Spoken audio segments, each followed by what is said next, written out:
What's up, guys? It's Charles here with Rocket Punch Army to do a review of the Tetsujin 28 die-cast figure. You see here I have the Big Bad Toy Store box. This is the collector grade, which they put it in a nice little box, then they seal it up, and they make sure you get the nice, or the nicest, or one of the nicest examples of the figure. So I've already looked at this, which is why it's open. I just wanted to show you how it shows up here. So it's a very teeny box, as you can see. It's wrapped in plastic, that's why it looks like that. And it also has a warning on the bottom. Aside from the window here, it is typical Action Toys with the feel of the box, the glossiness, the artwork, and everything like that. Don't know why they went with the window box. I guess it's cool, you can see the toy, but I kind of don't like seeing the toy. I don't know what you guys think. Leave the comments below. But yeah, I'm more of an artwork guy, box guy. Of course, I'm a figure guy, but you know what I'm saying. But anyway, we're going to go ahead and check it out. As you can see, it is not a very big figure.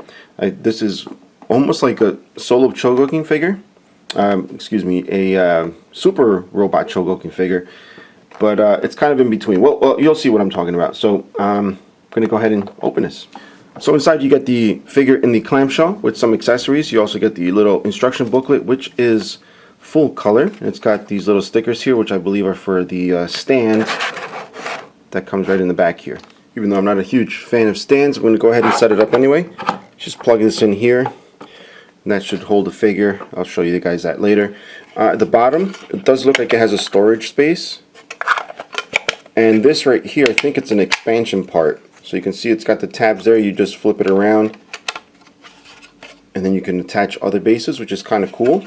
And I wanted to take a moment to show you guys the little instructions. It's not actually a booklet, it's just a little poster page here, which shows you how to attach the pieces, the different levels of articulation, how to set up the base. So pretty straightforward, and obviously the different points of articulation to make sure you pull out the knee so you can bend it all the way, things like that. Guys, and before you comment on how dirty my nails are, they're not dirty. I actually just painted something black. You can see the splatter here. I painted radio control car bodies, and some of the paint got underneath from scraping. But anyway, don't need to explain that, but just in case you guys leave comments like you do on other people's videos when they have dirty nails. But here is the figure, guys. I think it looks really cool. It feels nice. I think I just rushed into showing it to you, but here it is. And he's got some plastic protective pieces on his thighs, which we'll get off in just a moment.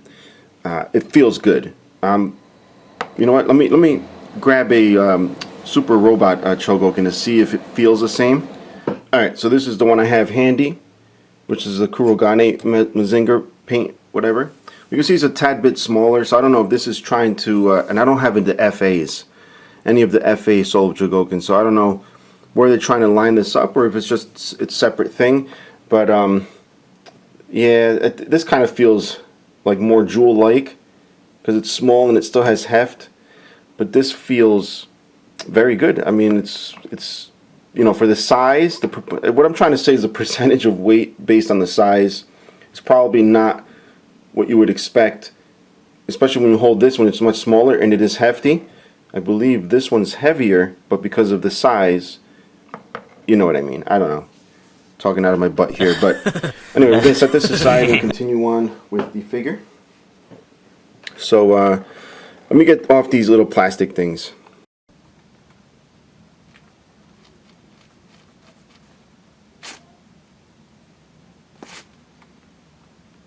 So that we can concentrate more on Tetsujin here, let's get rid of all these little other pieces that it comes with. It does come with the little nameplate, which you can attach to the base.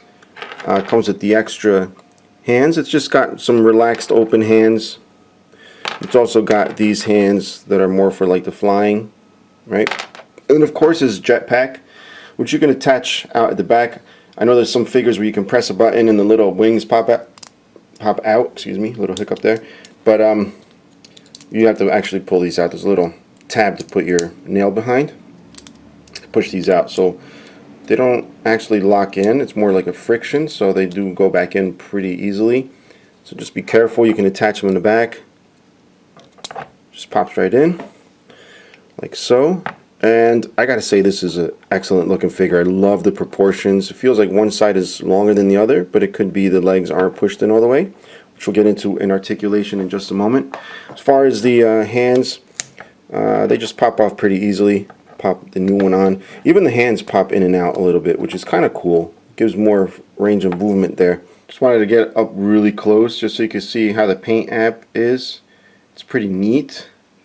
And then the little T on the belt there goes out of focus because I'm very close to this. So paint apps are just really nice. They're super sharp. Now when it comes to articulation, it is very articulated. I'm actually quite surprised. I love the way they did the neck here.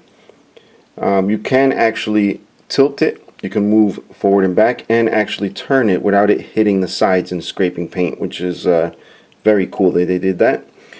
You got the arm movement up and down this way. You also have the butterfly kind of movement. Then you have the biceps and the elbow. I couldn't see, yeah, it doesn't pull out the elbow. That's the knees actually that does that. But the elbows do have a good amount of range of movement. And the hands on the ball joints, and they also do pop out just a tad. I mean, I don't really know what that does for articulation much, but they do pop out just a tad, and it does have ab crunch. Unbelievable. That's pretty cool.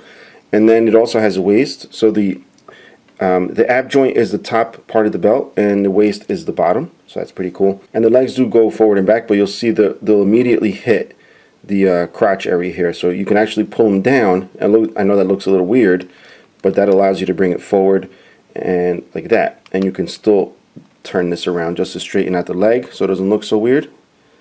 Alright. And knees, you got to be careful. These things do hit, but if you can pull it down just a tad and work it around like so, you can keep them from hitting each other. Okay?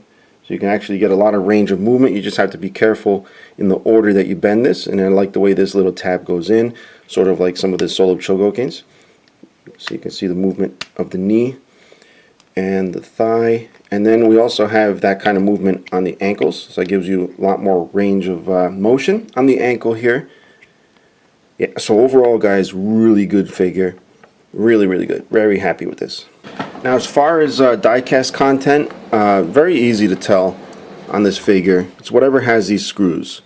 Okay, the feet don't have the screws, but they do feel like they are made out of metal. But definitely the lower legs, and then the... Wow, can't pop this off. Alright. But definitely this part here too. So it gives it a nice amount of heft, and it's just going to look great on display. Speaking of which, let's get that stand.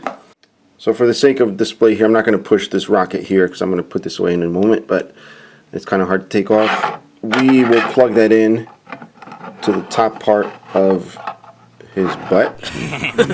And you just have to mess around with it, you know, wherever you want it. It's not height adjustable that I can see. Typically these are. So you kind of have to just use up most of the display area here. And then the stand would just go into one of those clips that are in the front here. If I can just find it without, right. Just like that. Sadly, guys, no ratchets anywhere on this figure. I think the ratchets on the knees would have just thrown this over the top. I don't expect, you know, the arms to have ratchets, but at least the knees. Sort of like this guy. I mean, he's tiny. You know, he's not meant to be like out of this world. He's just a cool little robot, but look at this. Makes all the difference in the world.